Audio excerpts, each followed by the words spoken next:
Hello again, and welcome to another episode of The Conversation. I'm your host, AD. Today, we are answering questions from our viewers. This is going to be interesting, very interesting. We have a panel of gentlemen, all married, and the questions that we are addressing are about marriage. So we're going to just dive into this thing and kind of see where it goes. All right? All right, so first question. Sometimes I find myself bullying my girlfriend. We're going to keep going. Yeah, that's a strong word. Strong. It's a very strong word. What I mean is that we'll be talking and say we have a different views on something. For example, sometimes when I speak the truth, I feel like I'm badgering her into thinking like me. Any advice about knowing when to speak the truth and when to just listen, that would be helpful. So what do you guys think? Let's address the bullying aspect or the badgering aspect first. I think, and I don't want to speak for all the fellas, but I think bullying is a very negative word. Yeah. And if that's something that you can self-identify with, there's a problem that needs to be addressed. In terms of whether or not we should listen or speak, I think you should always listen. Yeah. When it comes to communication, I mean, if you want to have effective communication, listening is like number one. Yeah. So you don't misunderstand the other person. But the bullying thing, how y'all feel about that, fellas? I agree. I think the hardest part for those people is realizing that there's an issue. So for him reaching out and saying, I'm having an issue with bullying, at least he's seeing the issue. But he has to realize, if he's seeing it himself, then he has to be able to make the change. Yeah. You know? Yeah. No, definitely. And I mean, I would just hop in and just say, too, just the listening aspect is huge. If you really focus on you guys both getting a win, if you want to get a win, you better learn that listening aspect. It's going to help so much, because a lot of times she'll take in the truth that you're trying to say. Right. She'll take it in after feeling heard, after feeling like the truth that she had was actually listened to. So that's huge. That's huge. Yeah. So when you're say you're very passionate about a point. Okay. Yeah. Say it's a spiritual point. Okay. So say she is in spiritual error. Right. Okay. Now it can be, that's a thin line, it's a fine line. Are you bullying? Are you badgering? Or are you just holding the line? You know, how do you make that determination? Yeah. You know, because you want to listen. Yeah. You're absolutely right. Yeah. You want to listen, but this is now a spiritual issue, right. And this has to go a certain way. There is no, okay, we can negotiate. Yeah. This is scripture. Like, how do we deal with that? The word that this brother chose is bullying already. Yeah. I'm not trying to tell him to change his words. Right. But if indeed he's telling the truth, I think you should tell the truth in love. Okay. But at the end of the day, if your wife and yourself are two mature people, then I honestly believe that a mature person would receive the truth. Right. You know what I'm saying? Yeah. Now, you have, as a deliverer of a message, you have to learn on how to deliver your message appropriately. Right. In a marriage, you can't always be condescending. You can't be yelling. Your tone of voice got to be right. Your demeanor, everything. Your countenance got to be solid. Yeah. But at the same time, there's, you're nurturing and growing one another as a husband and wife. So telling the truth is okay, but telling the truth in love is an absolute must. In love, you gotta do that. That's the important part. And being passionate, like, I mean, too, like, knowing how to fight, like, that's big. Like, know how to, or you will argue, but know how to. Yeah. If you get passionate, I'm passionate, my wife get passionate, and we throw shots. Yeah. Like, but it's in a way that is how we do. It's our form, it's our brand, it's our style. So just know that that's going to be a part of getting to know each other. That's going to be a part of relationship. But just knowing that it's okay to have a stylized version of that and be passionate, express it, especially with a spiritual thing. Just go back to the word. The good thing about spiritual one, you just go back. You get back to that word and just you know, and go about it that way. But just know how to argue, know how to fight. Like, study that because you're gonna get yourself into it.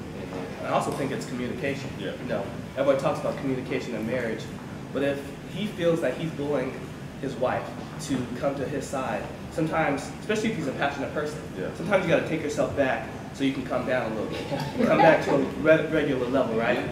So with the communication, sometimes he can maybe just talk to his wife and say, sometimes I feel a certain way, and I know that the Bible says it this way, and I don't want to come across to you in a negative manner. Right. So what can I do for you that we can communicate in a way that you still feel respected, that you still feel loved? Yeah. Right? So maybe just ask her, and she could easily just be like, if you can just tell me blah, blah, blah, whatever she has to say, then they'd be able to communicate. That's just communication. Yeah. Just straight up asking her, what do you want? Would I have an opinion to say to you? Yeah. Especially when it's word related. Right. Yeah. That's strong. I think the word you said is respect. Yeah.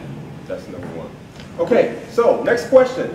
Because we, my husband and I, worked so hard to resist sexual temptation while dating one another, now that we are married, it is taking more time than we had expected to find our sexual groove. As Christians, there is this picture painted that once you get married, you be in sexual flesh. Now, they said they had conversations about the disconnect, and that's occurring, and things that are hindering one another from fully enjoying it. So they want advice, guys. They want advice on, okay, we waited, we did what we're supposed to do, now we have issues. Now we can't connect. How should they address that? I'll speak from a personal. Yeah. That is I used to focus so much on sex, like game day, like game time sex. Yeah. And when I really got introduced to the word intimacy, like really understood what intimacy was, that helped the whole process before you get to that level of the actual, actually engaging in sex. And I would say the big word that I didn't hear in that was just, what's better ways for us to be intimate? What are better atmospheres and environments we can set up as a married couple to have these intimate relationships? Because a lot of times when you're saying the sex ain't on how it is, it's really because the intimacy is not being focused on that much, So I mean, I just think that's a big aspect to sex. Before you answer, speak to the intimacy portion as well, because sometimes there's a misunderstanding of what actual intimacy is. What is that? What is intimacy? I think the intimacy starts even before the bedroom. Okay. So, for example, you guys heard of the 5 love languages, right? So say I'm a physical and words affirmation guy, where I like compliments and I like you to hug me. But my wife might be acts of service and gifts, right? So if I'm always giving her compliments, I'm always trying to hug her, it's doing nothing to her, I'm never revving up her engine. Right. So the time we get to the bedroom, we've never complimented each other. By the time we get there, there's no intimacy because we're just trying to jump to the physical side. Right? But if you start speaking their language, just like English to Spanish, you start understanding each other. By the time you get to the bedroom, so much stuff, how much going through the day, and then God comes in at that time, especially you can pray about it, Yeah. I agree with you. I mean, sex is a touchy subject for a lot of people. Literally. Indeed. Okay. And the reason I say that is because everybody's sexual experiences with their loved ones is going to be different. Right. You know what I'm saying? And I honestly believe that people need to adjust their expectations. Yeah. I've said this before on other shows. Disappointment is often a result of unmet expectations. So if you go into a situation expecting fireworks, and, you know what I'm saying, and the lights to cut off when it's all said and done. If you don't get fireworks and the lights to cut off, then you're going to be disappointed. However, intimacy, as we talked about, it's a build-up. You kind of build up your situation, and it's a process, as we all know, and you find out, for those of you that get married, you have to find out what works for your spouse and what doesn't work for your spouse. What you may want may not be what they want. Also, real quick, I want to throw this in there that if either of them, before each other started dating each other, had sex before, you can't compare your previous sexual encounters and try and bring that into your marriage. That's always a problem. You have to let go of those strongholds of your life, because then you're going to start comparing this previous girl you went to who was like this, and your wife's not doing that. Your wife is your woman. You gotta respect her from what she is. And without going into too much detail, you hear people say, sex gets better with time. And the reality is that that's true. I can't speak for every other married couple, but if you hear those words and you kind of study your partner, that's a very true statement. Yeah. Very real, very real. We hope that helped you guys out somewhat, but just take the pressure off. Just take the pressure off and just be you guys, be yourselves. So this next question is from a single woman. Okay. In a dating relationship, it's really hard for me to know how/when to initiate. Where are we with this relationship conversation? So I guess she's saying she wants to know how to initiate where are we going. Okay. Especially if the guy hasn't brought it up first. Some people might say, well, you shouldn't be with the guy who doesn't bring it up first. Maybe that's why I'm still single. I don't know. She's laughing. So what do you guys think? Go ahead. Man, that was touchy because I just know myself. I was the guy that I hope she never asked me. Because then you might be able to still live your life how you want to live and still have your girl on the side. Okay. Right? So you have to make sure. I think if she wants to ask her whoever significant other, she shouldn't ever be scared of that. Yeah. Because if it's ever going to go anywhere, he should be able to accept and be okay with answering that question. Like, this is where we are right now. Yeah. If he can't answer that, then he's not ready. Yeah. Not ready. I don't think there should be a hard and fast rule as to when or when you should. Yeah. But I honestly believe that you shouldn't do it too soon in a relationship. Like, I mean, there's some people who are itching to get married. Yeah. It's like, just date first. Like, find out more about this person. Don't, you know, after the third date, don't say, so where are we? We're at the movie theater. That's where we at. Like, slow down. Yeah. And I honestly believe that if you take your time, He's been through that. you'll know that it's the right.